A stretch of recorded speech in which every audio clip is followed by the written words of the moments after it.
aqui no meu dedo, não consegue? Sim. Essa cicatriz aqui, logo no polegar direito, tem um talho aqui de cima a baixo aqui. Eu lembrei disso agora, né? Nem ia comentar, mas como eu lembrei aqui dessa cicatriz, eu vou comentar para que fique marcada, registrada aí. Isso eu tinha uns 15 anos de idade, estava indo para a escola dominical, obrigado pela minha mãe. Minha mãe estava me obrigando a ir para a escola dominical no domingo de manhã, enquanto meus primos subiam para cima de um caminhão, na carroceria do caminhão, e todos iam para a praia. Todos indo para a praia de manhã, e eu indo para a escola dominical, muito chateado, muito bravo, e não queria ir para a escola dominical. Eu achei um pedaço de ferro no chão, peguei aquele pedaço de ferro, e tinha passando um cão na rua que não tinha nada a ver com a história. Eu resolvi jogar aquele pedaço de ferro no cão. E quando eu fui arremessar, o ferro entrou aqui a ponta e rasgou até em cima o meu dedo. Minha mãe enrolou uma fralda no meu dedo, da minha irmã, que era bebê, e eu fui para a escola dominical e participei da escola dominical todinha com aquela fralda enrolada no dedo. E fui para a igreja, do mesmo jeito.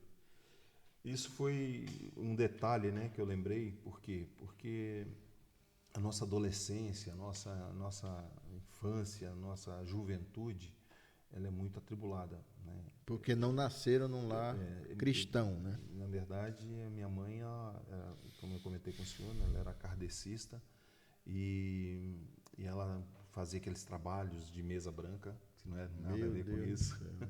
Fazia cirurgias espirituais e aí ela foi contratada, né, para causar a morte de alguém. E ela se recusou a fazer isso. Quando ela se recusou a fazer esse trabalho, ela começou a ser perseguida no meio dos espíritos lá que ela estava trabalhando lá, com as pessoas que ela estava trabalhando envolvida lá. E aí ela resolveu abandonar de vez isso. E aí juraram que ela morreria, né? Fizeram um juramento de morte para ela, ameaça de morte para ela. E na sequência ela apareceu com câncer na cabeça. Minha mãe foi diagnosticada com câncer no cérebro, que estava quase do tamanho de um limão. Na época eu lembro que foi esse o comentário. É interessante o senhor falar isso, porque muitas pessoas que invocam esse tipo de espíritos são enganadas, né, na realidade. Exatamente. Por eles, dizendo que são espíritos de luz, né, que vem de Alpha Centauri, de uma outra galáxia. Eu já ouvi cada história, né? E na realidade, quando a pessoa diz assim, eu vou sair disso, eu vou deixar disso, aí você vê quem eles são na realidade. Eles se rebelam. Pronto. E isso causou grandes danos, né, à minha mãe. Meu pai, na época, era policial, né, trabalhava na polícia militar e conseguiu, por causa de um aviso, né, de uma senhora que apareceu lá no hospital, dizendo para o meu pai, olha, a sua esposa vai morrer hoje se ela não sair desse hospital agora. Porque eles iam fazer cirurgia, né, no outro dia de manhã. Então ela estava internada num dia à noite, ia passar a noite no hospital e ia ser feita a cirurgia pela manhã. E essa senhora que avisou meu pai, é uma senhora que ele não conhecia de lado nenhum, e a senhora, né, fez esse aviso para ele. Eu encaro isso hoje como se fosse um anjo de Deus dando um livramento. Sim. Meu pai, então, naquela mesma noite, conseguiu tirar minha mãe do hospital de uma forma furtiva e levou ela para a igreja, levou ela para dentro da igreja. E minha mãe deu muito trabalho para o pastor lá que recebeu ela lá, manifestava várias vezes, jogava bancos para cima e revirava a igreja toda, bagunçava a igreja toda. Foi muito complicado o processo de libertação da minha mãe. Ela se via, né, durante a noite, alguém pegando na mão dela e saindo com ela pela rua, saindo com ela pela casa. Meu pai via aquelas cenas e não entendia nada, ela não respondia, e até que todo o processo foi concluído. A partir daí, minha mãe se tornou uma serva do Senhor Jesus Cristo, evangelista, né, missionária, levando a palavra para muitos, libertando muitas pessoas com a própria experiência de vida que ela teve com Deus. Como diz aquela música, né? E a própria Bíblia também fala, né? A quem muito é perdoado, muito ama. Exatamente. Então a resposta de quem viveu o lado assim obscuro, né, da vida ali, daquela tribulação, de perturbação de espíritos, né, exatamente, malignos ali, quando ela se converte de fato. Se converte de fato e para ser bênção na vida de muitas pessoas, né? Se alguém está vendo a gente aí, está passando por esse processo de libertação aí, está envolvido com alguma coisa nessa área, pode ter certeza, Deus quer te libertar para te usar para alcançar pessoas que também, né, talvez estejam presas nessa área também, né? estejam oprimidas aí nessa área aí. Também, então, que Deus possa estar usando a sua vida. E o senhor estava lá no meio, né? Sim, pastor, inclusive... Vendo aquilo tudo, mas ainda não tinha... Não tinha discernimento, né? Porque, não tinha discernimento. Inclusive, minha mãe, né, conta isso, que eu chorando muito, né, quando era criança, né, bebê, já um menino, e ela via um demônio rindo, zombando nela. E ela pegou a vassoura para matar aquele demônio, né? E meu pai me salvou naquele momento, me tirando de perto da minha mãe, porque minha mãe queria tirar minha vida, né, naquele momento, porque na realidade não era ela, era o que estava nela, o que estava nela, exatamente. Mas a partir daí, pastor, eu fui crescendo na igreja como, né, fosse um ato normal, né, uma coisa comum. Sim. E me batizei aos 14 anos de idade, se eu não me engano, na Igreja Metodista Wesleyana, a igreja que eu amo muito, a igreja que está no meu coração. Cresci, né, dentro dessa igreja, casei dentro dessa igreja, apresentei o meu filho, né, meu primeiro filho, o meu primogênito nesta igreja. Qual é o nome dele? Brasil, Davi. O Davi. E aí nós permanecemos nessa igreja durante muito tempo. Houve um momento, né, que nós nos chateamos por causa de coisas, né, mundanas, ou seja, eu estava usando uma bermuda e estava indo trabalhar, que era minha profissão, né, eu trabalhava no hospital, um plantão noturno, durante a noite, eu pegava o serviço 7 horas da noite e largava o serviço 7 horas da manhã. Isso ainda não tinha se convertido ainda? Não, eu já estava na igreja. Só que a igreja não permitia o uso de bermuda. Só que eu usava a bermuda para ir trabalhar. Ou seja, eu ia de bicicleta para o trabalho. Eu fazia um percurso. Imagine se Jesus vem nessa hora. Por isso que eu digo, né, que às vezes são coisas... Essas doutrinas. Uma costumes. mistura entre costume e doutrina. Né? Isso aí complica, pastor. Eles usavam túnicas, né, naquela época. O próprio Senhor Jesus usava túnica, que é um vestido. Já pensou, né? A gente começar a usar túnica. Usar túnica agora e se escandalizar. Imagine encontrar com o João Batista, né? E o João Batista com uma perninha de gafanhoto na boca, né? Comendo, palitando os dentes. Palitando os dentes com a perna do gafanhoto. Então as pessoas se escandalizam por bobagem, né? Isso aí impede muito de pessoas virem por Muitas pessoas, pastor, muitas pessoas se afastam, né? E tem essa dificuldade. Na altura, né, foi o filho do pastor que me viu. Ele estava no ponto de ônibus e eu passei por ele, né, a 1 milhão por hora. Isso esfriou sua fé? Isso me esfriou muito, pastor, porque num dia de Santa Ceia, num culto de Santa Ceia, eu preparado ali com meu filho, né, no colo, uma maior trabalheira para chegar na igreja, estava chovendo aquele dia e nós não tínhamos carro e fomos para a igreja com muita dificuldade, de ônibus. Na hora da ceia, vem o diácono lá me chamar, porque o pastor queria conversar comigo. Meu Deus. E aí o pastor chega para mim e fala, o irmão está te acusando aqui que você estava desfilando. Acusando, né? Meu Deus. Estava desfilando de bermuda na rua. Né? E aquilo me irritou muito, me deixou muito nervoso, muito chateado. Eu tomei uma atitude que foi me desligar da igreja, nem responder ao corpo que estava ali. Simplesmente me desliguei da igreja. E isso causou muito dano na minha vida emocional, na minha vida espiritual, causou um esfriamento, né, da minha família, porque minha mãe também pertencia à igreja, minhas irmãs, todos ficaram chateados por causa de uma coisa, né, tão banal. E acabou que minha atitude gerou isso tudo. Ou seja, eu não culpo, né, a igreja. Se eu estava na igreja, eu tinha que aceitar. Só que a minha atitude foi de abrir mão, jogar tudo para cima e ir embora. Na realidade, culpou a Deus, né? Foi, exatamente. E Deus não tem nada a ver com aquilo que os homens ficam criando que dele não mandou fazer, né? Exatamente. Eu trabalhava à noite, pastor, e depois eu voltava à noite de bicicleta para trabalhar na praia, ou seja, eu saía de um plantão noturno e fazia um plantão diurno de 12 horas também, né, de 9 da manhã até as 18 mais ou menos, que eu fazia um plantão de 9 horas, contando a hora de almoço e tudo, na praia como salva-vida. Então, quer dizer, além de eu fazer esse percurso de bicicleta, 26 quilômetros, depois eu fazia mais 30 e tal quilômetros, que eu ia pelo litoral, e depois mais uns 8 a 10 quilômetros até chegar em casa. E tudo isso na bicicleta. Então, ou seja, tinha uma vida ativa, tinha ali um compromisso de trabalho, ganhava até bem, né, ganhava muito bem. E isso não foi o suficiente para manter a minha vida espiritual, emocional e sentimental, né? Nessa época Era um atleta do físico, né? Do físico, corpo, mas não era um atleta do não, espírito. porque tinha muito envolvimento, né, com o trabalho e pouco envolvimento com o reino de Deus, porque eu tinha me desligado do reino de Deus, visitava uma igreja aqui, outra igreja ali, mas não estava ligado a igreja nenhuma. Isso acontece causa muito, um dano né? terrível para a nossa vida. Esse excesso de ocupação. Por isso que Jesus diz, ele fala sobre ou não poder servir a dois senhores. Ou vai servir a Deus ou vai servir a Mamon. Mamon, Deus do dinheiro, né?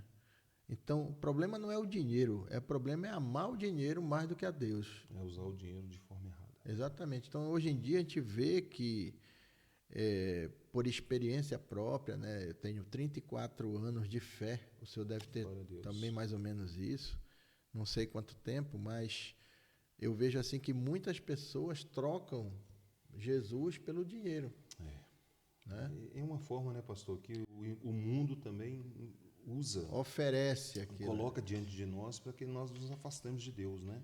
A verdade, as alternativas, né? A função do inimigo é pegar as nossas crenças e fazer com que nós duvidemos dela, ou seja, nós acreditamos nas dúvidas e nas crenças nós deixamos de lado.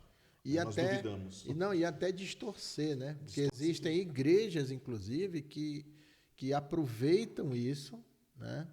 Infelizmente, a gente não vai dizer o nome das igrejas aqui por uma questão de ética, né?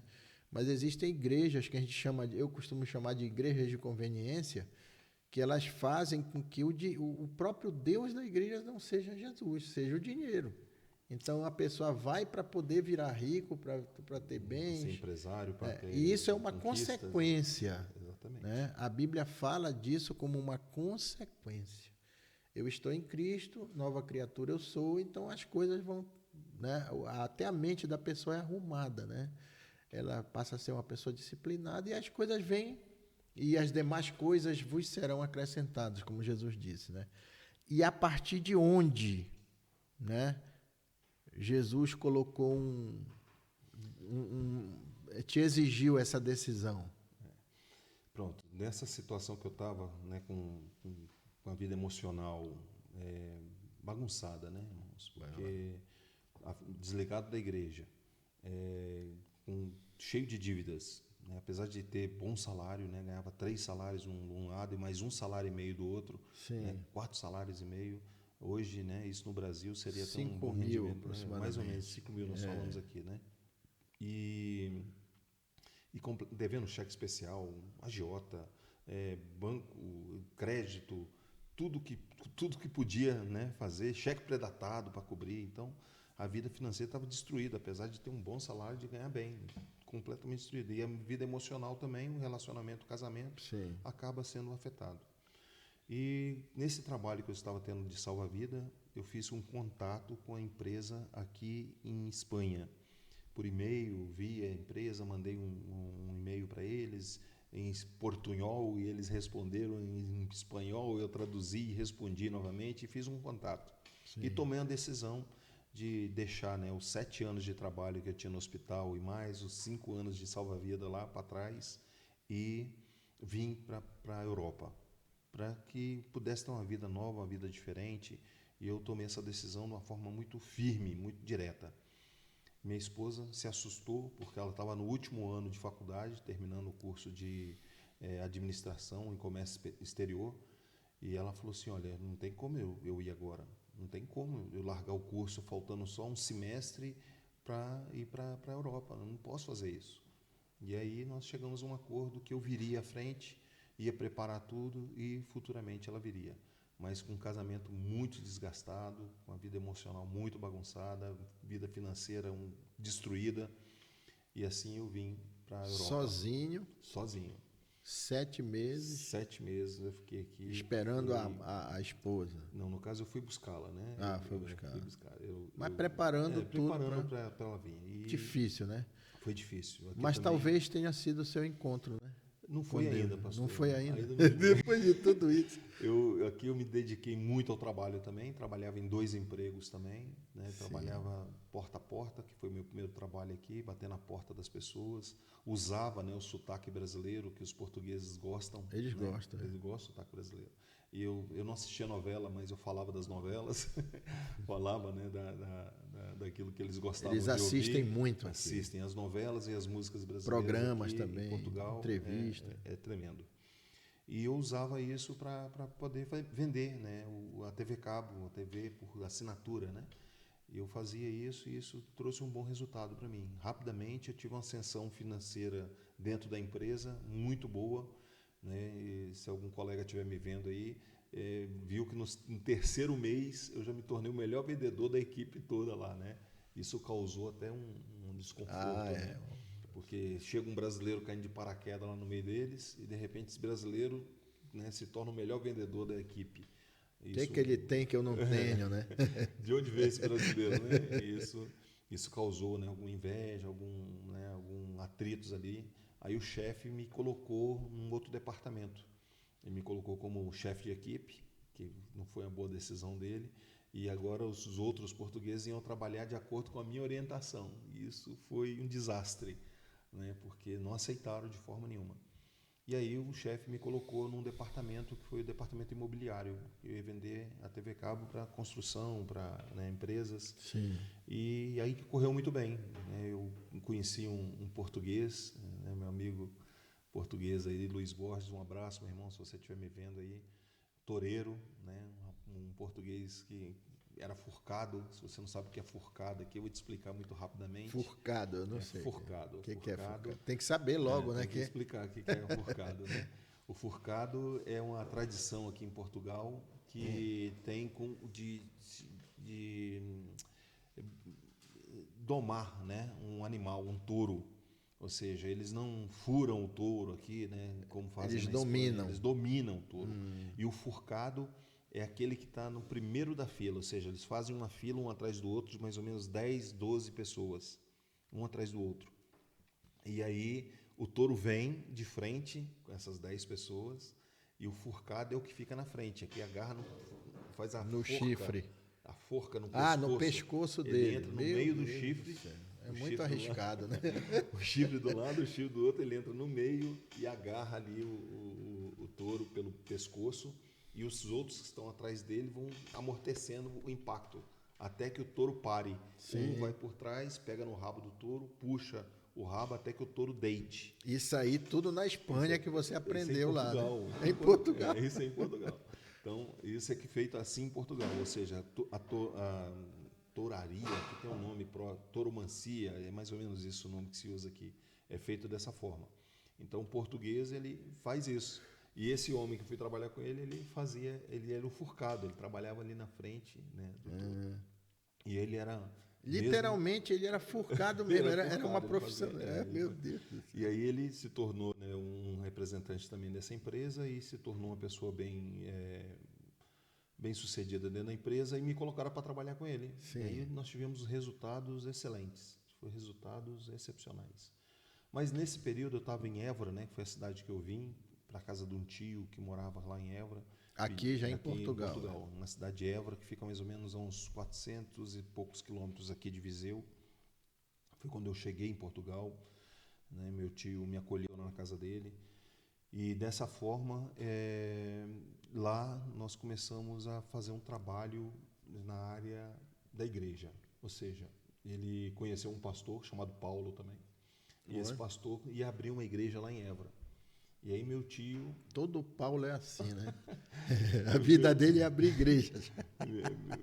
Meu tio tá no apóstolo Paulo, né? Eu estava com meu tio foi ajudar o Paulo a abrir igreja. E ele começou a montar a igreja, começou a reestruturar, reformar. E aí eu fui convidado pelo meu tio, por causa da habilidade de conversar, de falar, a ajudar com a escola bíblica dominical, que sempre foi um departamento que eu sempre estive envolvido. Mas até então não tinha se convertido. Não, eu já era convertido, eu estava afastado. Estava frio, eu estava frio. Lá mas o que motivou assim esse envolvimento, essa volta, né? Pronto, o momento da volta. Foi quando eu busquei a minha esposa, né, no Brasil, quando eu trouxe ela para Portugal, e quando nós nos vimos, eu e ela e o nosso filho aqui. Logo que ela chegou aqui, ela engravidou novamente. Então aí começou as orações, né? Esse momento, né, da união da família aqui novamente, né, num país estranho, né, vivendo só nós, longe de toda a família. Né, para minha esposa foi muito difícil, se ela tiver a oportunidade de contar isso aqui. Né, e talvez seja difícil para muitas mulheres também que estejam aqui em Portugal.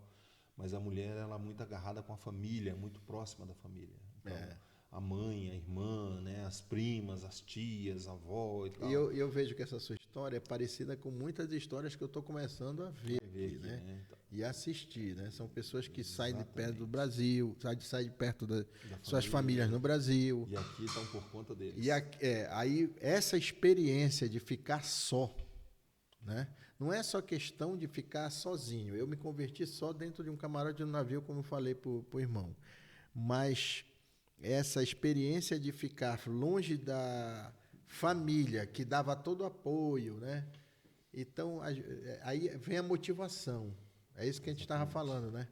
Você veio com uma motivação diferente de uma motivação de anunciar o evangelho, mas Deus permitiu que isso acontecesse para que aqui a sua motivação fosse modificada. Exatamente. E o Senhor me trouxe a memória aqui, né, algo que eu comentei antes, foi uma promessa de Deus, né, irmãos? Eu, na minha juventude, logo quando eu conheci minha esposa, nós começamos, né, noivado, casamento, e um profeta de Deus foi usado, né, de uma forma muito, muito poderosa. Ele chegou para mim, para ela, né, e disse: olha, Deus está separando vocês para o ministério. Né, eu vejo uma grande multidão e vejo vocês com a bandeira da vitória, uma grande multidão com vocês. Pastor, se eu aceitar água, tá aí o nosso assistente técnico aí, oferecendo para você. Eu tenho aqui, obrigado, eu te agradeço. E quando ele fez essa profecia para mim, irmãos, nós estávamos ainda noivo, casando, recém-casado. Minha esposa era uma católica fervorosa, né? Ela se converteu muito rapidamente ao evangelho, mas ela achou aquilo tudo muito assustador, né? E depois aconteceu tudo isso para que nós dois estivéssemos aqui em Portugal, né? Depois de 7 meses afastados, né? O nascimento de um filho e vivendo aqui uma situação completamente diferente, longe da família. Ela sempre querendo voltar, mas quando Deus falou com ela também, confirmou. Ela vai contar essa experiência se ela tiver a oportunidade. Ela foi uma experiência muito forte, e a partir desse momento nós nos focamos na obra do Senhor. Aí a gente cai naquela palavra, né, que diz que quando nós somos fracos, aí que nós somos fortes. Essa fraqueza aí, na realidade, o objetivo de Deus não é nos fraquejar, é nos fazermos dependentes dele. Exatamente. Né? Confiar completamente nele, porque a família não está mais perto. Não tem mais ninguém por perto. O dinheiro já não tem a reserva. Muitas vezes não tem a reserva. Né? E aí você vai viver o milagre todo dia. É isso aí. Eu acredito que o senhor deve ter passado isso aí, não foi? Foi mesmo, porque como as coisas estavam acontecendo, né? Ou seja, a escola dominical que começou, eu, minha esposa, né? Os filhos do meu tio, o pastor. Do nada, começar, né? Uma igreja. Começou, né? Ali aquele grupinho, né? De 5, 6 pessoas. E no final aquela igreja começou a crescer e aquele grupo foi ficando grande. Nós tínhamos mais de 30 alunos na escola dominical. Deus me preparando para ser missionário. Deus fazendo algo que eu não esperava. Né? E eu me dedicando a estudar, a preparar material, a distribuir, a interagir, a fazer com que a coisa corresse bem. E aquilo foi tomando uma proporção muito grande. Até que Deus nos tirou lá da cidade de Évora. E foi o agir de Deus mesmo, irmãos. Foi algo, né, excepcional que vale a pena contar aqui. Nós fomos muito bem sucedidos durante um bom tempo na área de vendas imobiliária, ou seja... Já trabalhando em Évora. Em Évora. Com esse forcado. Né? Conheceu o forcado lá. Esse forcado lá. E aí a coisa estava correndo bem financeiramente. Ou seja, eu estava recebendo... Não trabalhava mais em 2 empregos, só em um. E conseguia ter um bom rendimento mensal. Pois estava conseguindo muito sucesso nas vendas, ou seja, minhas vendas estavam correndo muito bem e eu recebi uma proposta de trabalho de uma empresa italiana, né? A empresa italiana que fazia a parte técnica lá da instalação do serviço. Sim. Ela viu que a gente estava, né, fazendo Trabalhava direito. e fez uma proposta para a gente. Olha, nós estamos querendo expandir. Já tinha um envolvimento com Deus, né? E as demais coisas começaram a ser acrescentadas. Exatamente, porque agora eu estava, né, dedicado ali à escola bíblica dominical, estava dedicado ali ao trabalho que estava sendo feito. E aí essa proposta ela surgiu de uma forma muito extraordinária, né? Ou seja, eu fui convidado pela diretoria a participar de uma reunião virtual lá em Lisboa. Eu saí de Évora, fui até Lisboa, cheguei no escritório, né? Tinha lá também uma câmera de filmar também, né? Móvel. Sim. Tinha lá os diretores do outro lado, quando nós conseguimos ver através de um monitor como esse, e eles nos viam através daquela câmera. E foi aberto um mapa de Portugal em cima da mesa. E esse mapa que foi aberto em cima da mesa, foi feito um questionamento para mim. Rogério, você tem algum problema para trabalhar, por exemplo, aqui em Viseu? E colocou o dedo em cima da cidade de Viseu. E isso foi para mim, né, um impacto, porque Évora, Viseu, Algarve, Aveiro, era Portugal. Para mim não fazia diferença nenhuma, né? Eu estava recebendo uma proposta de trabalho. Não imaginava que tamanho era a cidade de Viseu. Não conhecia nada de Viseu, não sabia nada de Viseu. E assim, Deus usou o dedo daquele patrão para colocar em cima de Viseu. Lá em Évora, nós estávamos fazendo a divulgação de um trabalho de evangelismo. Um ex-paquito da Xuxa estava vindo em Portugal para fazer uma apresentação, né, um evangelismo. Sim. Arrecadar brinquedos para levar para a África e tudo. Então nós estávamos divulgando esse trabalho nas igrejas lá em Évora. E um pastor português, né, muito usado por Deus, nos recebeu na reunião que ele fazia no hotel, né, no Hotel Ibis lá em Évora. E quando nós chegamos nesse hotel, o pastor chamou a gente à parte e falou: olha, Deus está tirando vocês aqui da cidade. Deus vai levar vocês para outra cidade e Ele vai usar vocês de uma forma tremenda na obra dele. Sim. Aí Deus confirmando todas as coisas. Ou seja, foi a gente receber essa palavra do pastor. Logo a seguir surgiu essa reunião. Você queria ficar lá em Évora, ajudando lá na escola dominical? Estava tudo bem, estava ganhando bem, estava, né, as coisas, a igreja crescendo, as coisas correndo bem. E de repente, Deus muda tudo, muda o quadro. E o dedo do patrão vai aparecer lá em Viseu. Viemos para Viseu, conhecer a cidade e procurar um lugar para arrendamento. Foi interessante isso também, porque nós procurando, né, pela internet vários lugares para alugar, viemos num dia que é uma viagem bem, né, 5 horas de viagem de carro, lá de Évora até aqui em Viseu. Que é central, né? Évora é perto de Lisboa. É mais próximo do Algarve, no sul. Alentejo, Viseu, no Alentejo. Exatamente. E Viseu é aqui no norte, né? Sim. Próximo do Porto. Então, é uma distância bem elevada. Nós viemos por dentro e tal. E no final da história, nós fomos procurar uma casa para arrendar, com muita dificuldade, olhando vários assuntos pela internet, vários anúncios, né, pela internet, olhando vários anúncios. Só uma observação aqui. Capitão Bob aí, né, dos Estados Unidos, assistindo a gente. Né? Legal. Deus abençoe. Prazer, aí. Capitão Bob. Congratulations. Welcome to the Face Live. E a Odilene, missionária Odilene também nos assistindo aí. Prazer, missionário. Deus abençoe a sua vida. E quando eu cheguei procurando casa, vimos vários imóveis, não se ajustava ao preço, que a empresa que me contratou se propôs a pagar os 6 meses de aluguel, colocou um carro para trabalhar, um telefone para trabalhar na área comercial. E nós procurando ali algo que estava dentro dos valores acordados com a empresa. Uma senhora foi jogar o lixo no lixo, né? Ela saiu da casa dela e foi jogar no lixo. E nós passamos por ela na rua e perguntamos: senhora, a senhora sabe de algum imóvel para alugar aqui? E a senhora começou a fazer um monte de pergunta para nós. Ah, mas por que vocês estão vindo para cá? Você trabalha onde? E começou a fazer várias perguntas para a gente. Eu achei aquilo muito estranho, já ia dispensar a senhora, né? Já ia, né? E a senhora: não, é porque eu tenho um apartamento para arrendar. E aí a gente foi ver o apartamento. É interessante que quando Deus quer, as coisas são fáceis. Do jeito dele. Ele facilita o caminho. Né? E aí essa senhora, né, uma senhora que até hoje é muito amiga nossa, ela falou desse apartamento. Nós fomos lá ver o apartamento, Achamos muito legal o apartamento.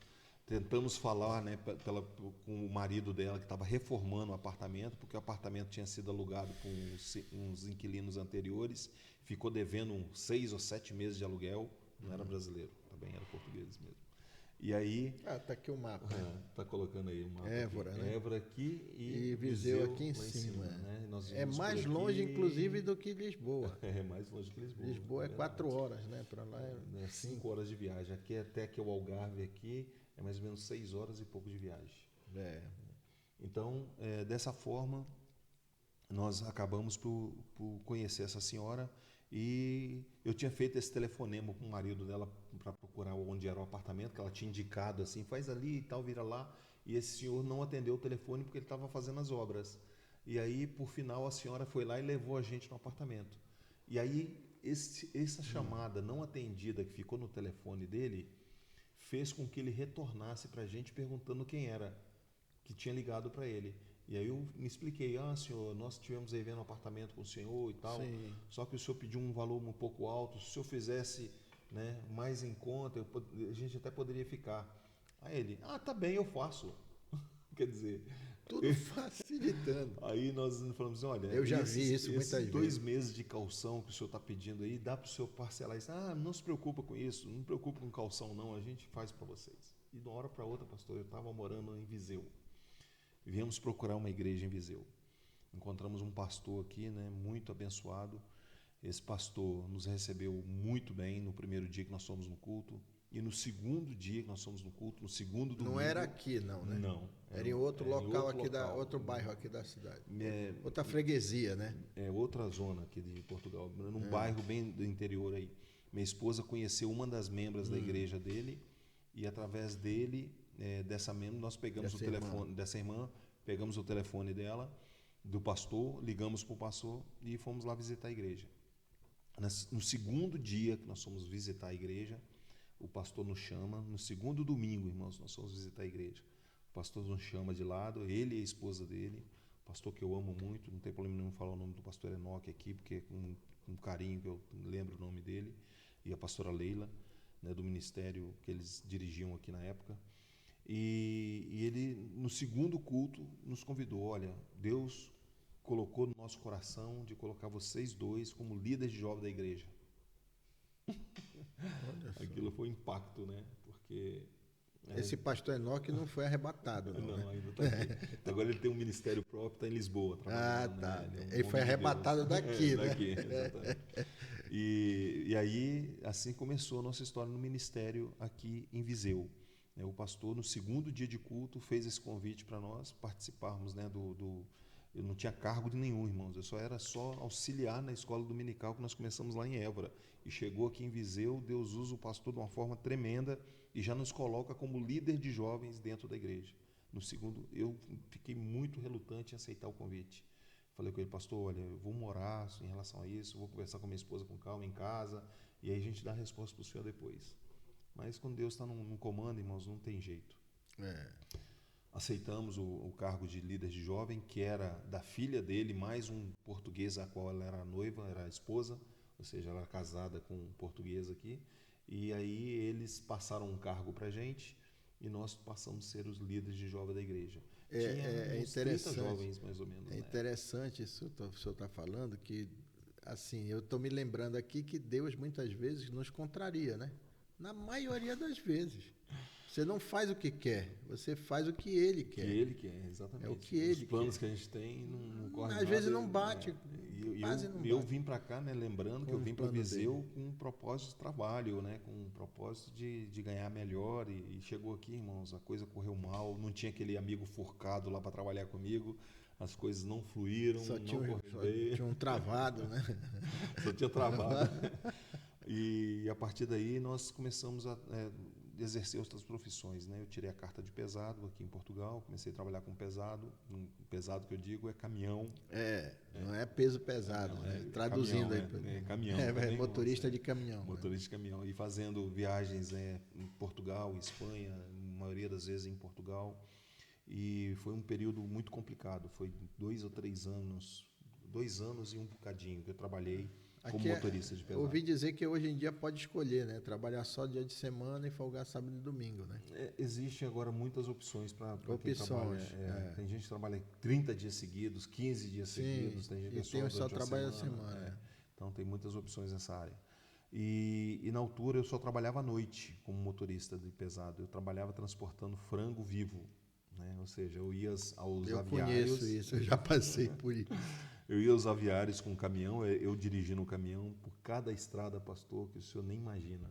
As estradas sem asfalto, trilhas no meio da mata, onde só passava o caminhão mesmo, com aquele monte de jaula. Sim. E a gente se enfiava no meio daqueles pinhais lá e até chegar no aviário. Aí enchia o caminhão de frango, eu só ficava em cima do caminhão, tinha eu e um ajudante, em português também muito legal. E a gente acertava a carga, né, direitinho, o frango não podia estar virado, as jaulas tinham que estar encaixadas. É interessante o que o senhor está falando, porque às vezes a pessoa quer pregar o evangelho só no púlpito, né? Mas você ganha muitas almas no seu trabalho. É verdade. Deus coloca você e aonde você... quem é que vai lá? É o pastor? Não, é a pessoa que está trabalhando lá, né? Então, para tirar esse estigma de que só se serve a Deus... somente no púlpito da igreja. Não, você serve a Deus e aonde você colocar, aonde Deus colocar você. Te plantar. Eu sei que, pastor, com esse negócio do trabalho noturno, eu comecei a ficar um pouco mais com dificuldade de frequentar a igreja durante esses 2 anos. Mas nesses períodos de 2 anos aí, de líder de jovem, nós passamos para o diaconato, né, para cooperadores, logo a seguir para o diaconato. Logo a seguir, nós assumimos o cargo de presbítero, né? E quando assumimos o cargo de presbítero, o pastor veio com a novidade. O pastor falou assim, olha, agora nós vamos abrir uma igreja sede lá em Lisboa, que é a capital. E agora quem vai ficar aqui tomando conta da igreja vai ser o pastor fulano de tal, um pastor que foi embora para o Brasil já, o evangelista fulano de tal. Rogério. E outro presbítero fulano de tal. E por quarto o lugar... último da fila, vai ser aquele que estava no pasto lá, né? Essa história de Davi.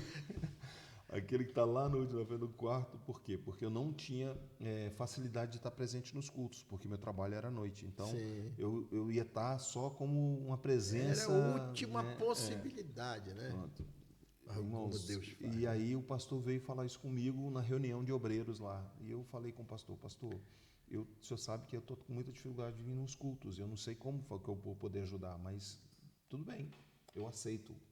Sim. Quando eu falei que eu aceito, pastor, a minha vida fez assim, virou, né, de cabeça para baixo. A empresa que eu trabalhei 2 anos e tal, fez lá uma gambiarra no meu contrato, falou que ia me colocar em outra posição para trabalhar interno na sala de corte. Mas foi a pedido seu? Não, foi Deus que arranjou tudo. Deus que arranjou, eu não tive envolvimento nisso. E eles queriam, como eu já tinha 2 anos de contrato, eu já era efetivo na empresa. Ou seja, já estava como um funcionário efetivo, eu não podia ser mandado embora, né, de qualquer maneira. Sabe que isso nos traz uma lição, né? Quanto mais nós nos dispomos ao trabalho do Senhor, mais Deus tenta nos deixar à vontade para trabalhar. E muitas vezes a pessoa está correndo atrás do dinheiro porque o coração dela não está na obra de Deus. Exatamente. Em fazer o que Deus Deus muda quer. Do jeito que Ele quer. Exatamente. Quando o seu coração muda para a obra de Deus, aí Deus vai... Aumenta o teu salário e tu trabalha menos. Pronto. Mas o que aconteceu foi o seguinte, irmãos. Eu assinei esse contrato, né, para mudança de função dentro da empresa e a empresa aproveitou essa situação e me dispensou, me mandou embora. Me dispensou sem me pagar todos os benefícios que eu teria direito. Mas eu fui enviado por seguro-desemprego, que é uma lei aqui em Portugal, que conforme você faz os descontos... 14 salários, né? 14 salários. Na época foi 24 salários. Olha só. 24 salários. 2 anos patrocinado por Jesus. 14, eu ouvi dizer que é 14. Tem o 10, não? É porque o 13º e as férias. No Brasil 14. São 5, 4. E aqui foi 24 meses, ou seja, os 2 anos sustentado pelo Senhor, né? Deus sustentando. E aí, o que aconteceu? Né? Por eu ter sido mandado embora dessa forma, eu recebi o salário quase que integral, que agora é só 60% ou 70%, né, do salário que você desconta, né? É. Não, eu sei, mas o salário que você recebe de seguro-desemprego não é um salário mínimo, é um salário, eu acho que é 60%. Então, mas na época era mais, era 80%, ou seja, quase integral. Quase integral. Eu E fazia já era um salário grande, bom porque era pesado, né? E era Motorista de caminhão, Eu trabalhava à noite ainda, tinha um adicional noturno, tinha produção e eles faziam desconto em cima daquilo tudo. Então, eu recebi um bom salário para durante 2 anos ficar completamente servindo ao Senhor. Aleluia. Como é que Deus faz as coisas, irmãos? Mas é assim e aí, o que aconteceu? O pastor que estava aqui com a esposa, a esposa começou, porque isso foi tudo antes de eu ser mandado embora. Sim. O pastor começou a ter dificuldade com a esposa começou a ter crises de ansiedade e teve que ir embora para o Brasil. De uma hora para outra, o pastor foi embora para o Brasil. E o pastor continuou lá em Lisboa trabalhando. O evangelista que ficou no lugar dele recebeu uma proposta para trabalhar nos caminhões, só que é caminhões internacional. Ficava mais fora do que dentro. E aí o presbítero que estava junto comigo, ou seja, outro presbítero, o senhor mais velho e tal, que estava, né, como terceiro dirigente, eu como quarto, ele recebeu uma proposta... A última possibilidade. Ele recebeu uma proposta de vender uma fazenda que ele tinha no Brasil, não tinha muitos anos que estava lá para vender, e apareceu um comprador. E ele foi correndo para o Brasil para vender essa fazenda. Oi. Quando eu me vi, eu estava como dirigente da igreja. Pastor. O pastor da igreja. Presbítero ainda. O presbítero que estava no exercício, né? E dirigindo a igreja. Aí o pastor... Deus quem escolhe, né? O pastor estava em Lisboa, ele vinha para cá uma vez ou outra, né? Ele estava aqui. E a igreja, irmãos, como estava, né, ajudando o pastor que estava em Lisboa, não tinha condições nenhuma de me ajudar financeiramente, né? Então, quem estava pagando para mim trabalhar para a igreja era o governo do Estado português que estava financiando. E eu não criei problema nenhum com isso, né? E fiz meu trabalho o melhor que eu pude. Mas toda autoridade é constituída pela uma autoridade maior, né? É Deus que manda, né? É Deus que estabelece. Depois foram abertas outras igrejas, outras congregações em Portugal, e assim eu fui elevado a evangelista, aí concluí, né, no meu curso de teologia. Essa é a igreja restaurada. No final veio da ESP, porque isso é outro ministério. Que eu tava sim, era outro ministério. Que inclusive o pastor que fundou o ministério aqui também não faz parte mais do ministério. Então ele abriu o ministério próprio dele agora também. Sim. Mas depois que ele saiu da diretoria da igreja, né, eu fiquei. Mas a origem é essa aqui. Foi dessa igreja, porque somando tudo isso aí. Isso eu já foi há quantos anos atrás? 10, 12 anos atrás. 10, 12 anos atrás. Mas a igreja fez 7 anos agora? A igreja fez 6 anos agora. 6 anos, né? É o ano do descanso agora, né? Completou 6 anos agora. No bom sentido, né? No descanso. O ministério que foi fundado aqui... É as bênçãos de Deus, né? Vão chegar. Ele fechou, tinha 11 igrejas e agora só existe 3 igrejas aqui em Portugal desse ministério. Porque houve aí umas coisas aí muito ruins, muito chatas, que não vale a pena, né, divulgar. Mas o Senhor moveu todas as coisas, né? Para que você chegasse nessa posição. Essa posição de ter a igreja evangélica restaurada em Cristo, fundada aqui, nessa rua em especial. Nessa rua. Também deixou. O que tem de mistério nessa rua? Aspas. Fazer o quê? Uma foto. Você fala que Viseu Coração de Portugal. Ah, sim, é verdade. Sim, Viseu Coração de Portugal. Dá para ver aqui, né? É parecido mesmo. Se você for ver isso como um corpo, né? Dá para se ver até que o formato aqui de Viseu tem muito a ver com o coração, né? E olha que eu quis ir para Portimão, viu? Quando eu vim para cá. Eu fiz de tudo para vir para cá. Porque eu gosto de sol, gosto de sol. Mas olha, desde o início o corretor dizia, né, eu tenho em Viseu, ele fazendo de tudo. Mas Viseu é o último lugar, mas é o que Deus quer, né? Não é o que a gente... Uma informação importante aqui, né? Então, vendo aqui que Portugal é como se fosse o coração Viseu é o coração de Portugal, aqui em Viseu, onde existem os maiores centros espíritas, centros de feitiçarias. Eu não sabia. Nessa zona de Viseu, exatamente por ser o coração de Portugal. Então, aqui em Portugal existe um sistema muito pesado, muito idólatra, né? Existe até um marco aqui onde foi feita uma fogueira de Bíblias, onde as Bíblias foram retiradas. Né, Fizeram das até casas. um monumento por ele. Meu Deus. Tá lá um monumento lá, onde Aonde fizeram, lá na Sé, lá Aqui é. Meu Deus. É por isso que Deus nos mandou para cá. Agora a gente vai entendendo. E aí agora você vai ver porque que a gente está nessa rua aqui, né? Essa rua que nós estamos aqui é a rua João Mendes, né? É a rua... Eu ouvi dizer que era uma rua de muita confusão, né? Essa rua aqui é uma das ruas mais antigas de Portugal também, aqui de Viseu, né? Foi fundada junto com a cidade. Inclusive tem resquícios da muralha que cercava Viseu, passa aqui nessa rua. Isso fez com que a rua se tornasse uma rua muito degradada, muito abandonada, escura. Por quê? Porque tem uma casa em especial aqui, mesmo em frente à igreja, chama-se Casa das Bocas. Vê se tu consegue botar essa foto. Não deve achar, Casa não. das Bocas. Acha sim. Ela está na internet, eu acredito que sim. E essa Casa das Bocas, ela foi, Casa das Bocas, ela foi em Viseu. fundada, né? Ou seja, ela foi erguida aqui nessa rua, na época em que existia muitas fazendas aqui em volta era tudo quintas, né? Que aqui falam não fazendas, falam quintas. Então, umas quintas aqui, outras quintas ali. E esse senhor que construiu essa Casa das Bocas ali era um proprietário muito conhecido na cidade e uma pessoa que teve um atrito muito complicado com um vizinho de frente. E aí ele construiu, né, na casa, se ele conseguir colocar aqui para você, você vai ver um canhão numa ponta da casa. Achou? E outro canhão lá na outra ponta da casa.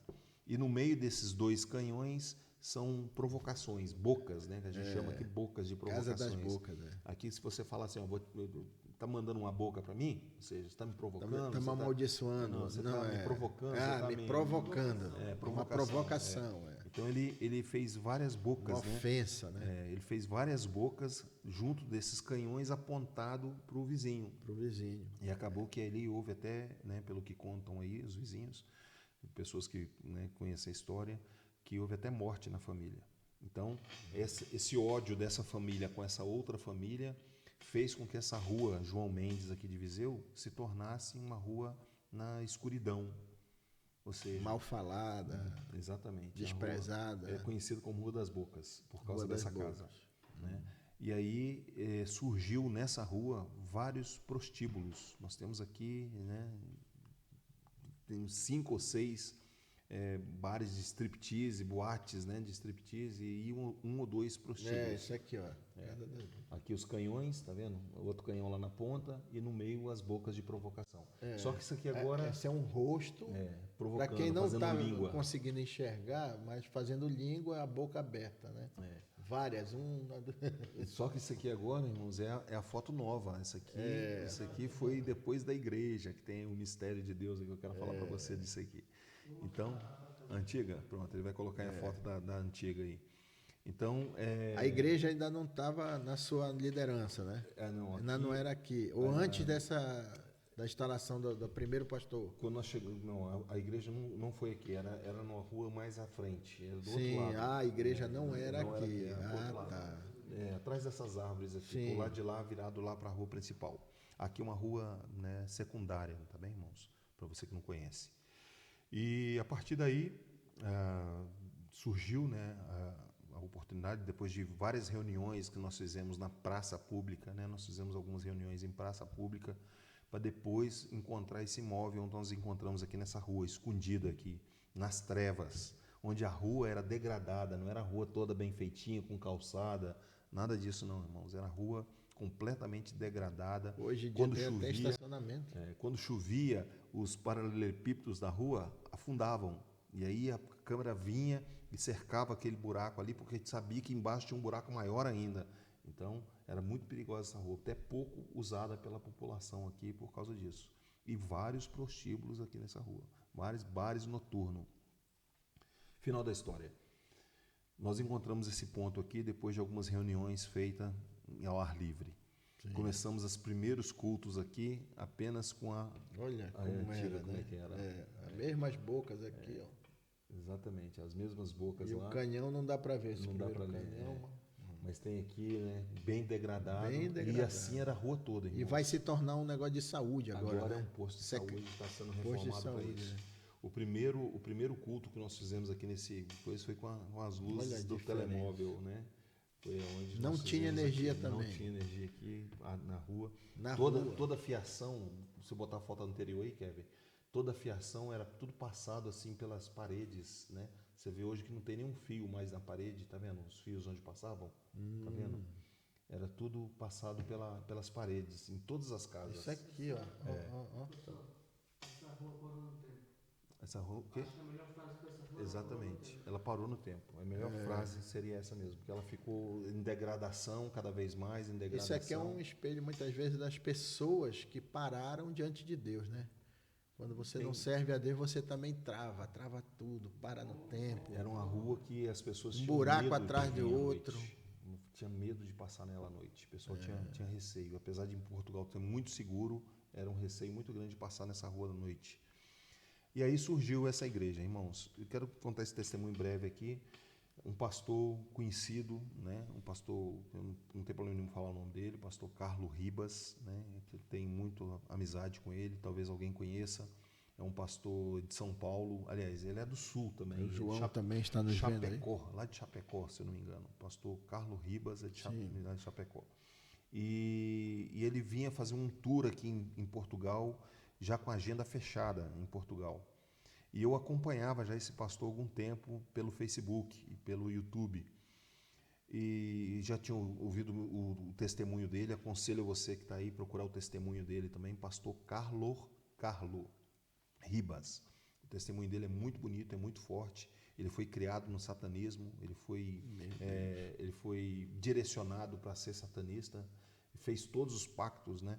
Com 16 anos de idade, ele se tornou um dos maiores bruxos na zona dele lá, se tornou uma pessoa muito famosa, muito conhecida, e o Senhor trouxe ele, né? O Senhor Jesus resgatou ele. E aí o ministério dele vem sempre crescendo. Hoje ele tem 50 e poucos anos também, e tem um ministério muito bonito lá em São Paulo também. E tem, né? Ele iniciou. Ele estava vindo em Portugal para fazer um tour. E aí foi na época, no dia que eu ia inaugurar a igreja. E eu fiz um contato, né, com ele de uma forma muito rápida. Eu falei, pastor, tem como o senhor vir em Viseu e tal, inaugurar uma igreja? Aí ele falou assim, meu irmão, já está tudo fechado a agenda, já não tem como, mas fala com o pastor tal, que ele está organizando isso aí. Se ele falar que tem jeito, no dia da inauguração. O senhor já tinha programado uma inauguração. Já tinha um pastor amigo que vinha de Lisboa para inaugurar a igreja, um pastor muito amigo meu, que até hoje nós somos muito amigos. E já estava tudo fechado, os 3 dias de inauguração, já as obras todas prontas, tudo pronto. E aí esse pastor surge do nada, porque ele não estava programado para vir para Portugal. Aliás, para vir aqui na igreja. E aí, está aí na frente da igreja aí. Esse pastor foi convidado, então, né? Ele falou que se desse jeito ele viria, e o pastor que era responsável, um pastor português aqui, foi feito um contato com ele, e ele organizou de que forma que na inauguração, no dia da inauguração, ele estaria aqui. Sim. E ele revelou uma palavra muito forte, pastor. Ele chegou assim, olha, irmão, Deus deu maná durante muito tempo ao povo no deserto, porque o povo precisava do maná. Essa foi a palavra que ele trouxe naquele dia. Mas a partir do momento que o povo entrou na terra prometida, eles começaram a produzir os seus próprios frutos. A produção, então, agora vinha do fruto, do trabalho. E o Senhor está me falando aqui de uma maneira muito forte, muito direta aqui para toda a igreja, que esta igreja vai mudar completamente a história dessa rua. Essa rua que estava nas trevas, que estava na escuridão, Deus vai colocar essa luz aqui, que é esta igreja, e a partir desse momento ele vai começar a mudar transformar toda essa rua. Vai ser transformada a partir dessa luz que ele está colocando aqui, que é essa igreja. Isso foi há 6 anos atrás, pastor. 6 anos atrás. 6 que é o aniversário da igreja. Foi o aniversário da igreja. E aí, o que aconteceu? A rua foi toda escavada, foi encontrado artefatos. Isso em menos de um ano dessa profecia já começou as obras. Ele inaugurou, passou uns 2 anos, pastor. Passou uns 2 anos. Mas que começaram a mexer já. Demoraram aqui uns 2 anos também as obras, não foi? Como é que foi? Por pouco que eu sei, quando a igreja inaugurou, sim. Eu entrei 1 ano depois. Foi quando tudo começou, talvez seja antes. Foi quando os prostíbulos começaram a entrar em falência. Muitos já fecharam, alguns ainda estão abertos, estão em falência. não se fala nome. É um nome da. Pronto, mas enfim, a história é que a rua foi escavada desde o final, ou seja, foi trocada toda a É o tubulação. início da derrocada das trevas, né? Exatamente. Deus começou realmente a fazer a diferença aqui. E agora essa rua não está sendo mais conhecida como Rua das Bocas. Ela está sendo conhecida agora como Rua da Igreja. Amém? E ela está sendo completamente transformada. Ela já foi, né, toda reestruturada, o piso foi todo feito novamente, os fios que passavam pelos A prédios. gente nem imagina. Quando chega agora aqui, eu estou há Como 2 é? meses em Portugal, né? Tô tentando procurar a imagem dela aqui, eu não consigo achar, não. 2 meses em Portugal. Eu acho que não ficou nem nos registros Mas, aí. ó, só um ponto. Tô tentando procurar a imagem da velha. Sim, mas já não só tem acha, a né? nova. Só tem Sim. nova. Não tem aqui, só Pois tem é, a então nova. foi toda mesmo, ela foi cavada mesmo até profundo, teve que parar durante muito tempo porque foi achado muitos artigos arqueológicos. Ficou parado quase um ano. Aí os arqueologistas vieram para investigar, vieram para tirar, vieram para ver se não tinha mais nada, até liberar que a obra continuasse. E foi uns 2 anos aí a rua aqui toda escavada, toda, né? Mas Deus cumprindo a palavra dele, Sim. reformando a rua desde a fundação até, né, os moradores todos aí. Isso acontece com muitas igrejas, inclusive eu já vi na nossa própria igreja. Chegamos num lugar também assim e como Deus faz, né? Muda Ele tudo. abençoa o local onde tem um Exatamente. templo, né? Uma porta do céu. Hoje em dia, né? Isso é Essa, hoje. essa é a estrutura hoje, mas a casa aqui ainda estava em reforma, tá vendo? Como é que ela está ainda E sendo... a igreja fica por aqui, ó. A igreja logo aqui, Bem aqui, exatamente. Então essa transformação que Deus fez, ela começou lá da base e vai subindo e está alcançando os moradores, né? No dia de culto nós podemos ver, né, as pessoas na janela ouvindo o culto da igreja, né? E graças a Deus nenhum deles fez reclamação, chamou polícia, não se incomoda com barulho, né? Tem se tornado pessoas amigas e amigas do Evangelho e estão sendo transformadas pelo Evangelho. Eu creio nisso em nome de Jesus. Amém. E a igreja está caminhando assim. Conta o testemunho da Dani, lembra? A esposa do Thiago? Que ela estava lá no Chinestac, ela trabalhava lá. Ela pediu táxi para vir até aqui a rua. Ela falou para onde vinha. Falou Ah, que sim. não. E aí o Então taxista a falou- rua era tão mal falada que os taxistas não queriam vir para cá. Já tinha fama. E aí, quando ela falou que vinha aqui para a igreja, aí o taxista falou. Não, mas não falou pra mim. Sabe o que o taxista falou? Como é que você está indo para aquela igreja daquela rua? Como é que você sabe? É porque você tem uma igreja. Antigamente não era assim que era a rua conhecida. Todas as mulheres que vinham para cá eram mal faladas e mal Para vistas. você ver, né? Então aí veio a luz de Deus sobre o local. Exatamente. Né? Muitas mulheres, irmãos, infelizmente, isso é uma realidade, né? Muitas mulheres que trabalhavam nesses prostíbulos, nessas casas noturnas, eram brasileiras. Ainda são brasileiras, né?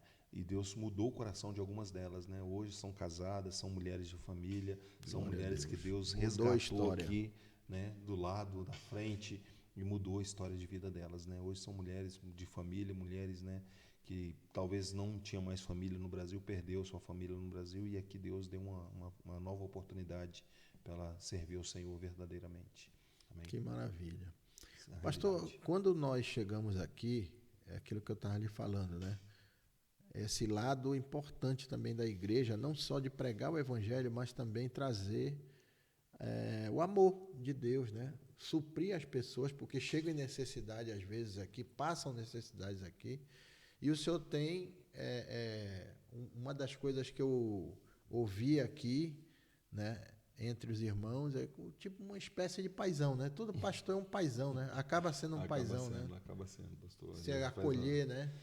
Como eu estava dizendo, né, irmãos, a dificuldade econômica está para todos, né? Isso, Pra todos nós estamos passando por muita dificuldade. Depois do Covid, então, irmãos, né? Aí na época do Covid, né? Na época da pandemia, né? Foi Eu uma virei situação- enfermeiro, virei tudo. Pronto, foi uma situação muito complicada, porque muitos, né, passaram por muita dificuldade. Pessoas, né, nós chegamos a ajudar, a socorrer. Pessoas estavam morando dentro do aeroporto, lá em Lisboa. Nós chegamos até a enviar um socorro para eles lá também. Então foi isso, né, o pico. Depois as Não coisas... consegui um voo de volta. Eu não conseguia nem É porque sair foi do hotel. cortado muitos voos, Então, né? não conseguia nem voltar para o Brasil, não conseguia sair do aeroporto, né, não conseguiam, e ficaram morando dentro do aeroporto. Isso foi uma situação muito, muito complicada. Muita gente. Muita gente. E muitos brasileiros que chegaram antes um pouquinho, ou seja, chegaram e logo em seguida fechou-se tudo, né? Tranca tudo, ninguém trabalha, todo mundo dentro de casa. Como que a pessoa vai se manter? Como vai pagar aluguel? Como vai comprar comida? Como que vai...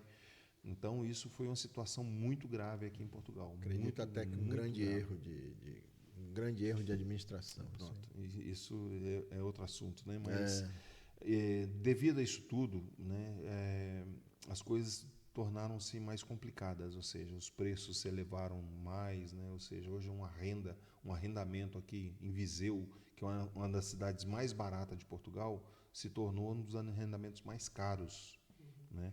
Ou seja, é difícil de conseguir. Eu tive a dificuldade de chegar aqui. Então, difícil de conseguir arrendamento e preços exorbitantes, preços exorbitantes. E sempre é assim, irmãos. Já passei por isso antes, né? Já enfrentei esses ciclos antes. Mas ela dá uma descida, né? Exatamente. Chega aquele grupo grande, né, de brasileiros aqui, aí os preços vão lá para cima. Depois, passa um tempo, as coisas estabilizam, altas. Aí muitos voltam para o Brasil. Aí torna-se um monte de imóvel vazio novamente e os preços caem novamente. Então, isso já aconteceu várias vezes, né, e eu acredito que vai ser mais uma vez isso. Então, agora... É uma bolha imobiliária que eles chamam. Então, muitos que têm chegado agora, né, têm enfrentado essa dificuldade. Pedem 3, 4 meses de aluguel adiantado. Ou seja, eu te alugo meu apartamento, mas você tem que pagar 6 meses. 2 meses de caução, ou seja, fica reservada essa caução, e tem que pagar 4 meses de aluguel. E aí a pessoa pega toda a reserva que veio do Brasil, que custa 5 vezes menos que a moeda aqui, e investe tudo, coloca na mão do senhorio desse aí. Aí a pessoa não tem condições. Senhorio, para quem não entende, é o dono do imóvel. É o inquilino. Não, o inquilino é o dono do imóvel, no caso. Né? O inquilino que o inquilino é o que está alugando. Isso. E aí a pessoa fica realmente com dificuldade. Ela começa a trabalhar e até chegar ao final do mês, ela tem aquele período em que ela está sem recurso financeiro. Sim. E às vezes nem para comprar comida. Né? Então, aqui na igreja, né, graças a Deus, Deus tem colocado no coração dos irmãos, não sou eu que faço isso, também eu só complemento alguma coisa, mas é os irmãos da própria igreja que trazem para a igreja, né, algum alimento, roupa, né, que nós temos muita roupa para doação. Isso mostra que a igreja não é só o pastor. Exatamente. Não se faz igreja só com... Não existe isso. Né? Não existe, aqui é um corpo, né, uma o família. Corpo de Cristo, é comunhão. Que é um detalhe grande. Cada um irmãos. faz a sua parte. Esse processo todo aí, né, de a gente vir para Portugal e se voltar mais para Deus, é o momento também em que você reconhece que aqui você tem uma família, tá bem? A igreja que nós temos hoje, eu tenho aqui mães, eu tenho aqui irmãs, eu tenho aqui irmãos, eu tenho aqui pais, né? São pessoas que nos amam, pessoas que cuidam. A gente não se sente tão abandonado. Exatamente. Nós temos uma família, que é a igreja de Cristo Jesus, a qual Deus colocou para nós aqui. Então, essa família tem ajudado outras famílias que têm chegado. E esse trabalho que o pastor está falando aqui, que é esse trabalho social, que nós, né, conseguimos aí ajudar outras famílias, porque a família de Cristo, ela consegue contribuir o suficiente para que a gente possa ajudar outras pessoas, né? Então, toda a honra e toda a glória é para Deus, que move o coração dos irmãos para que as famílias possam ser socorridas no momento, né? E muitos desses que são socorridos, pastor, é interessante isso. Inclusive, essa última doação que nós recebemos aí agora foi de uma família que chegou aqui com muita dificuldade, né? Os recursos esgotaram-se rapidamente, e a igreja, né, se dispôs a fazer uma cesta de alimento abençoadora. Para ela. Não só uma vez, foi até 2 vezes. Sim. E agora estabilizou, está trabalhando, a esposa já está aqui, né, a esposa também está trabalhando, o filho já está na creche. Então, eles conseguiram fazer uma doação de alimentos para ajudar outras famílias agora que estão chegando também com dificuldade. Então, é um ciclo, né, que Deus providencia para aqueles que realmente necessitam. Porque pastor, ninguém pensa isso, passar dificuldade aqui. Mas sim, lógico. São situações da vida, permite, né? Permite até para aquela pessoa. Processo na vida isso dela. É um processo, né, de dependência de Deus. Exatamente. Antes da gente finalizar, né, o senhor falar aí as últimas palavras de considerações finais, eu Quais são assim as perspectivas da igreja para o futuro, né? Porque assim nós caminhamos, lógico que a gente espera por Cristo, né? Amém. A igreja espera por Cristo. E esse esperar não significa acomodar, né? A igreja ela tem que estar o tempo todo focada na finalidade dela, que é a missão. O que a igreja restaurada em Cristo, né? A igreja evangélica restaurada em Cristo, tem como foco? Qual é o objetivo, né? O que o senhor tem orado a Deus e dizendo, Senhor, faz isso aqui por nós, né? O senhor tem algum sonho nesse sentido? Bem, pastor, esse é algo muito profundo, né? É muito pessoal, né, também, porque Deus tem um modo dele trabalhar na vida de cada um de nós, né? O processo que nós estamos falando aí, né? E agora, na verdade, a igreja deu uma enxada, né? Devido ao número de brasileiros que chegou agora, a igreja está cheia, graças a Deus, né? Muitos congregando conosco, alguns portugueses chegando, né? Mas a igreja está bem cheia. Então nós temos. Quantos portugueses falar nisso? Inclusive o nosso coração arde, né? De alegria, né? Por isso. Assim, né? A igreja 90% é brasileira, né? 90% é brasileira. Esses 10% né? Aí tem uns 7 portugueses? Tem talvez aí uns 10 portugueses. 10 portugueses, todos, que coisa linda, né? Juntando aí aqueles mais frequentes, menos frequentes, dá uns 10 portugueses aí. E é um projeto, irmãos, que nós temos no coração, é alcançar o público português, né? Nós temos esse projeto de alcançar o público português. Então, Deus ele tem um trabalhar muito profundo com os brasileiros, né? Ou seja, todos os brasileiros que chegam aqui em Portugal já têm a sementinha no coração, já tem aqui aquele... Porque no Brasil é muito evangélico, né? Exatamente. E português não, irmãos. O português aqui, ele infelizmente não tem essa chamada, né? Ele é criado uma tradição, uma cultura que é completamente religiosa, né? Exatamente. É uma cultura. Não é o Cristo verdadeiro da palavra, né? É aquele Cristo lá naquela cruz, pendurado lá, que está lá até hoje para eles, né? Nós oramos para que isso. Deus faça isso. Né? Isso é um trabalhar muito profundo que Deus faz na vida do português aqui. Mas para que isso aconteça, irmãos, nós é necessário... Portugal e os portugueses. Exatamente, né? Pastor. Nós oramos sempre por Portugal, nós oramos sempre pelo Brasil, tá? Nós oramos sempre por Israel. Todas as orações nossas nós incluímos... Pela Europa. Europa em geral, pela Ucrânia, que agora está passando essa situação. Mas para que o português, irmãos, abra o coração para ouvir a mensagem de Deus... Você tem que ter alguma ligação, você tem que ter uma porta. Senão, o português não aceita. Qual seria essa porta? Não aceita um panfletinho, irmãos. Um panfletinho que você entrega na rua. O senhor entende mais de português do que...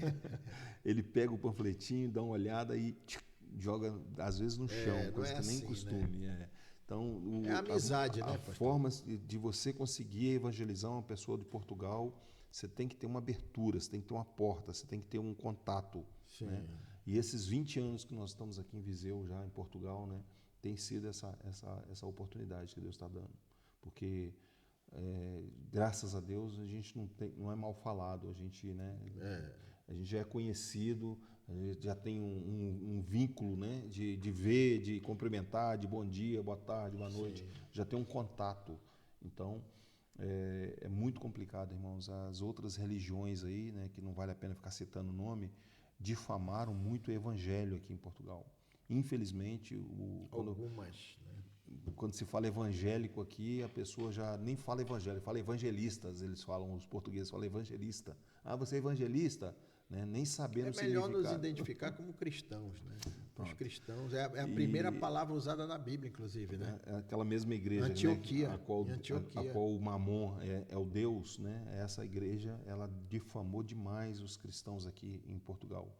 Então isso, quando você é identificado como evangélico, como cristão, a primeira pergunta é: você é daquela seita ou daquela outra, né? É uma ou outra. Até que você possa ter uma oportunidade de falar de Jesus, sem falar de seitas, né? Porque eu acredito também, irmãos, pastor, eu deixo isso claro para o senhor, que até essas seitas, né, esses falsos evangelhos aí, eles têm o propósito deles, né? O joio no meio do trigo, Eles vão crescer juntos. Né? E aí depois, na hora da colheita, é que vai ser feita a separação. Então, alguém me perguntou uma vez por quê. Pronto. Eu disse, porque Deus sabe, né? Primeiro, Deus sabe de todas as coisas. E às vezes, para não atingir um amigo, né, que está lá lá ligado com a outra, eles não atingem o cristão verdadeiro. Né? Exatamente. Então, como o evangelismo é feito em massa, né, ou seja, eles lançam a rede para pegar 100 mil, né, através dos jornais, dos rádios, da televisão, né, das revistas, que é feito de uma forma bem... E aí, desses 100 mil, né, 1000 vêm. E aí começam as campanhas, né? As campanhas de propósitos e tal. Sim. Nesses 1000, né, 10 é abençoado. Desses 10, eles fazem o mesmo processo. Lança a rede para 10 mil, depois sobra 1000 e 10. Aí esses 10, entendendo que ele já passou por esse processo, já, né, identificou, aí ele vai procurar o alimento sólido e verdadeiro que é Cristo Jesus. E deixa o mamão de lado. Então, até esse processo todo aí, Deus também usa e trabalha. Eu costumo chamar de igreja de conveniência, né? Pronto. O cara gira em torno dele, das necessidades dele, não é a necessidade de Cristo. Pronto. Ele não quer fazer o que Deus está mandando, ele quer fazer o que ele quer, o que ele quer. O ventre dele está querendo. O que o ventre dele quer. Né? Pronto, então é uma igreja de conveniência que vai atender os seus pedidos, né? Peça aí, nós vamos entregar em delivery, né? Então, irmãos, até isso Deus usa, né? Mas isso tem difamado, tem que né? diferenciar. Porque desses 10 mil que foi alcançado, né? Desses 100 mil aí, 90 mil fica magoado, fica triste, fica chateado, né? Então, é preciso ter tato. Mas isso é falta da palavra de Deus também, né? Exatamente. Mas Jesus mandou examinar a Bíblia, muitos não querem. Muita gente não faz isso, né? Mas aí que a gente tem a oportunidade de falar, de explicar, de mostrar com amor, né? Com calma, para você mostrar a diferença. Por falar nisso, pastor, o que nós temos aqui na igreja que fale da palavra de Deus, que ensine a palavra? Quais são as programações? As escolas que você por exemplo, nós temos aqui, né, a culto de quarta-feira, que é culto voltado para oração. Toda quarta-feira nós temos aqui a torre de oração. Né? Todo início de mês... E agora tem a escola de hebraico, né? Tem, já ia chegar aí. Né? E todo início de mês, do dia 1 até o dia 7, nós separamos esses primeiros 7 dias do mês para nós tirarmos em oração, em comunhão. Né? Nós fazíamos no monte, que tem aqui perto, ou fazemos na igreja, né? Ou seja, a gente tira 1 hora só por dia para estar junto. No templo. No templo ou lá no monte, né? Na época do verão, quando dá para fazer isso, a gente faz. Não dá no outono, não? Às vezes, mas já está bem escuro. Nós já estamos começando o outono, agora eu vou experimentar o outono. Agora. Porque agora já está bem escuro, né? 7 horas da noite já está escuro. Sim, então, verdade, às vezes é necessário levar lanternas e cobertores e tal. Então, fazemos essa campanha de oração do dia 1 até o dia 7. Todos esses dias nós estamos orando para o Brasil, para Portugal, para Israel, pela Ucrânia, né, pela situação, né, pelas orações que os irmãos pedem. Então, nesses 7 dias são a consagração do mês. Na quarta-feira tem a torre de oração e agora tem curso de hebraico, né, que o nosso irmão judeu messiânico está dando para a gente aqui. Ele está congregando aqui? Ele tá fazendo o curso, né, porque ele já do tem... reino, né? Do reino, é um missionário. É um missionário, exatamente. É um judeu messiânico missionário. Aleluia. É bênção. E aí ele está dando essa aula de hebraico na quarta-feira e está sendo uma bênção para nós aqui, né? Está sendo muito enriquecedor. E durante a sexta-feira temos o culto de libertação, né? Que é diferente um pouquinho da ideia de libertação que é no Brasil, né? Que é aquela sai e tal. Eu creio que conhecereis a verdade e a verdade vos libertará. É a libertação profunda da né? palavra. É a libertação que vem... vai na raiz, né? Que vai lá de dentro para fora, né? Que não é só sai em nome de Jesus e ele fica lá fora esperando, não, né? Então a pessoa está ali conhecendo a palavra, recebendo armas e ferramentas para lutar para que o diabo não volte contra o inimigo, exatamente. E no domingo, né, pela manhã, nós temos o curso da Escola Bíblica Dominical, tanto para adultos e jovens, como para as crianças de 7 aos 11 anos. Então, a professora com material didático.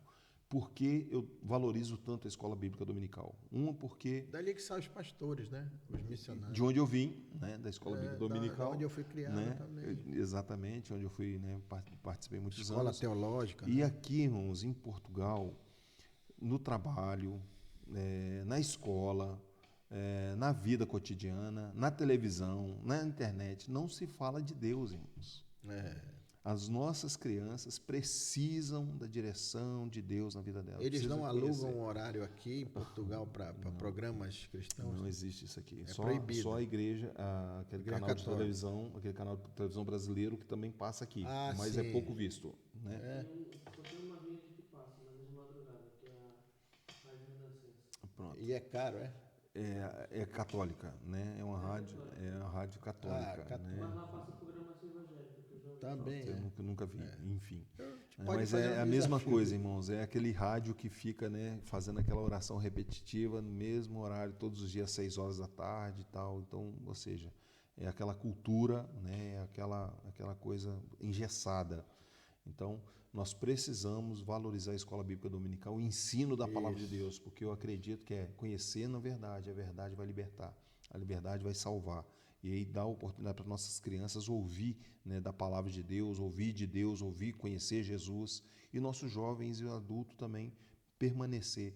Então, temos um pequeno almoço aqui na igreja, que é o café da manhã, e depois desse café da manhã nós temos aí o estudo bíblico que vai até 11h30, 11h45 no máximo, e encerramos. As pessoas vão para casa, descansam um pouquinho, e à noite temos um culto de louvor e adoração a Deus no mesmo dia, no domingo. É o nosso trabalho aqui na igreja. E o futuro, concluindo aquela pergunta que eu lhe fiz, Pastor, o objetivo... Nosso objetivo é alcançar o máximo de portugueses possível. Sim. Nem que seja necessário abrir outra congregação aqui em Viseu, aqui na mesma cidade, ou próximo aqui, mas alcançar o maior número de portugueses. O máximo número de portugueses. Né? Nosso foco é Portugal, nós somos uma igreja missionária, estamos aqui fazendo missões e queremos alcançar os corações dos portugueses. E temos que usar o que temos na mão. Né? A palavra de Deus, a igreja do Senhor Jesus está aberta. Esse é o objetivo. Lembrando que nós temos os canais, né, de comunicação, o canal da igreja. A Igreja Evangélica. Igreja Evangélica Restaurados em Cristo, no YouTube, em Cristo. Restaurado em Cristo. Nós temos agora esse canal aqui, que é o Pode Crer Portugal, que é um canal do Reino, né? Também vai ter aberto aí o sinal. No Facebook também, nós estamos lá. Tem o Facebook tem da o igreja Instagram também, é Restaurada em Cristo, você pode colocar lá Restaurada em Cristo, você vai achar. E também nós colocamos à disposição a Rádio Adoração, né? Eu trouxe essa rádio, é uma web rádio que fica tocando louvores o tempo todo, o dia todo, 24 horas. Foi um projeto da igreja já, a gente fez esse projeto de fazer aqui. E nós botamos a Rádio Adoração na internet, né? Tem um link. Aí eu até pedi para o pastor Rogério divulgar, mas ela é do Reino de Deus também. A gente trouxe, coloquei até no horário daqui de Portugal, da hora certa aqui de Portugal. Legal. Vamos divulgar, sim. Então, todos os canais aí, o Instagram, qual é o Instagram da igreja? Restaurada em Cristo. Restaurada em Cristo. Viseu. Viseu. Restaurada em Cristo, Viseu. Restaurada em Cristo, Viseu. Olha, não confunda, porque tem muitas igrejas restauradas em Cristo. Está escrito, eu já procurei aí no YouTube, inclusive. É Restaurada em Cristo Viseu. Também. Né? YouTube. No YouTube está assim, né? Restaurada em Cristo Viseu, né? Pronto. Esse então, nome da igreja também tem um mistério, mas fica para outra oportunidade. E não é coincidência que também nós viemos de uma igreja, né? Nós somos missionários da igreja Restauração, Ministério Internacional da Restauração, Ame Jesus, né? Glória a Deus por isso. Então é restauração. Só que aqui restauração em Portugal significa restaurante, não tem nada a ver. Restauração aqui. Então a gente vai ter que ser restaurado aqui de novo.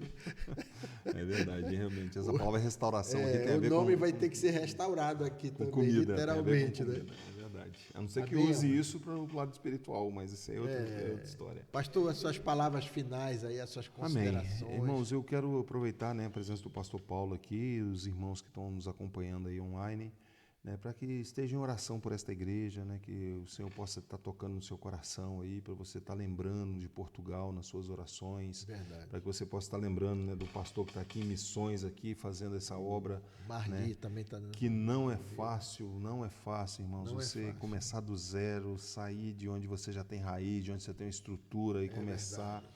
Do nada, né? Eu compreendo muito bem o que o pastor Paulo está fazendo gosta aqui. Disso, né? Faz parte, está no sangue, né, pastor? Onde Jesus manda a gente ir, né? Pronto, então que os irmãos estejam aí orando por esta igreja, orando por esse povo que está aqui em Portugal, né, buscando a Jesus, louvando a Jesus, aprendendo com Jesus e divulgando Jesus. Então, nós precisamos das vossas orações, amém? Que possa estar orando por nós e sempre aí, né, o pastor Paulo aí que estiver lembrando ele de orar por nós também, tá bem? Amém. Muito obrigado, pastor Rogério. Amém. Em breve vai ser a sua esposa também, vai passar por aqui pelo Pode Crer Portugal. Pode ser na próxima segunda. E eu quero também agradecer a audiência de vocês, né? Também pelo YouTube. Sim, pelo YouTube aí está gravando. Eu quero agradecer a todos, né? Que você ore por nós, né? O Pode Crer Portugal é um projeto de expansão do reino de Deus, né? Para alcançar pessoas. Vão ter alguns cortes, né? Justamente para a gente poder divulgar alguns assuntos em particular, né? Que ele falou aqui. Muito do que nós vivemos, e o pastor Rogério viveu, serve para aqueles que estão chegando agora, para que a sua fé não esmoreça, para que você entenda o que você está passando aqui, e quando você é fraco, aí você é forte, tá?